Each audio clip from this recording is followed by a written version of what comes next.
CTV's Michel Boyer joins me now live from Ottawa. This just broke a short time ago. Michel, what do we know?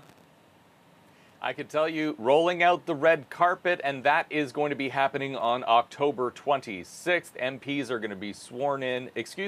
Justin Trudeau's cabinet is going to be sworn in on October 26th at Rideau Hall. He is committing to making this new cabinet gender balanced. Also, Parliament set to resume, as the Prime Minister has hinted, before the end of fall, and that, we are told, will be on November 22nd. Chrystia Freeland, it's already been announced that she's going to stay on as Deputy Prime Minister as well as Finance Minister, but the rest is all up in the air, and I think there's going to be quite a bit of speculation as we move forward. Other things that we're waiting to hear on. The speech from the throne. In the release this morning that unveiled the news, there was a lot of talk about COVID. There was talk about conversion therapy. Something else that also jumped out at me, Jen, was Justin Trudeau says he's reached out to the leaders of the opposition parties to discuss, next week in fact, a number of things, including how to work together, obviously, because Liberals are in a minority situation. But this is interesting.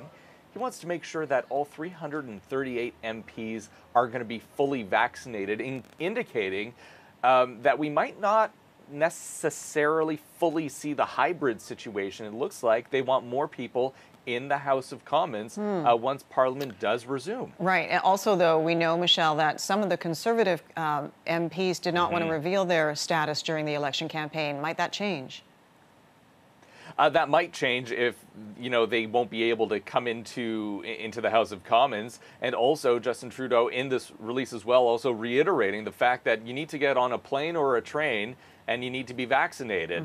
So for example, an Alberta MP who perhaps may not be vaccinated, that might make the trek to Ottawa very, very long. They might not be able to board, and then comes into the question parliamentary privilege. So you can imagine that these conversations might be somewhat difficult. Sure. Real quick, because we're almost out of time, I just want to ask for a couple names who might end up in cabinet that we might see some new faces.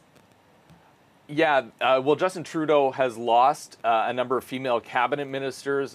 Catherine McKenna, for example, did not run again. Mariam Monsef lost her riding. He is committing to making it gender neutral, but also now he has two MPs in the West, particularly in Alberta. We're talking about Randy Boissonnault, who won again, and also George Chahal from Calgary Skyview. Will they end up in cabinet? There's a lot of questions and a lot of talk in Ottawa about Harjit Sajjan, defense minister. He has come under fire for his handling of sexual misconduct allegations and culture in the military. Is it time to move him? Where to move him so it doesn't look like a demotion, and who would replace him? Yes, lots to speculate before the 26th. I know we'll be talking more about this. You're so excited. Thanks, Michel.